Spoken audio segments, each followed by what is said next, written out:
여러분 안녕하세요. 황은영 변호사입니다. 오늘은 여러분들께 연예인과 관련된 범죄에 대해서 말씀을 드리겠습니다. 최근에 연예인과 관련된 범죄로서 언론화되었던 것이 어떤 게 있었을까요? 마약 범죄가 있었죠. 그리고 성비 문제, 그리고 또 음주운전 사고, 그리고 학교폭력, 도박 이런 사건들이 주로 연예인과 관련되어서 크게 언론에 노출되는 사건들이에요. 그런데 연예인의 경우에는 일반인도 사실은 형사 절차에서는 그걸 견뎌내기가 매우 힘든데 연예인들은 그보다 더 배는 훨씬 갑절한 힘든 상황에 처하게 됩니다. 연예인들은 어떤 사람들이죠? 대중의 사랑과 신뢰, 브랜드, 이미지 이런 것으로서 직업을 갖는 사람들이에요. 작은 하나의 불씨가 오히려 크게 너무 큰 피해를 일으키게 되는 거죠.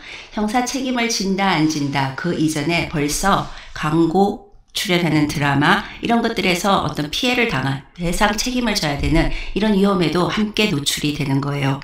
그래서 연예인 사건에서는 제일 먼저 어떤 사건이 될 때는 가장 비밀 보장, 연예인도 개인이고 인권이 보장이 되어야 한다는 점에서는 다른 거와 하등 차이가 없어요.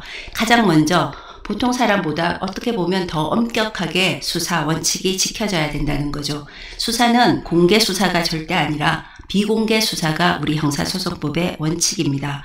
재판은 공개 재판 원칙이 형사소송법의 원칙이지만 수사는 비공개예요. 그게 수사의 효율성도 기한다는 점도 있지만 유무죄가 판단나기 전에 어떤 개인의 가해자로서 지목되는 사람의 인권을 보장한다는 게 제일 중요한 이념이기 때문이죠.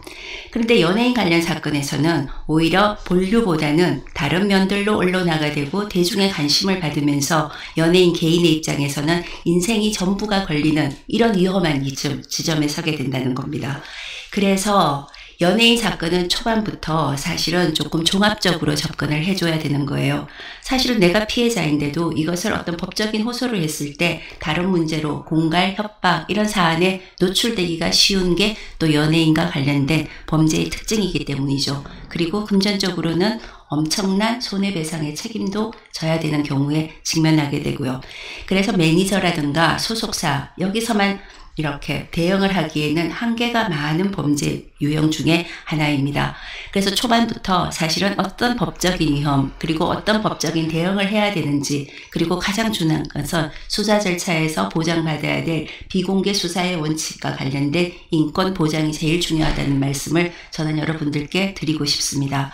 자, 연예인도 사실은 알고 보면 한 사람의 인간으로서 가져야 될 권리, 보장되어야 할 권리가 분명히 법에 있습니다. 연예인 수사라고 해서 너무 대중의 지나친 관심 속에서 과도한 피해 상황에 몰고 가는 것은 저희들이 심각하게 한번 돌아봐야 되는 사안이 아닌가 하는 생각에서 오늘 말씀을 드렸습니다.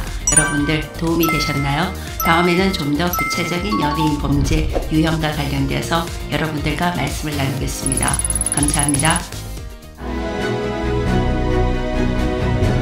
여러분의 억울함을 대변하고 여러분과 함께 공감하며 여러분과 함께 싸우는 저는 당신의 변호사입니다.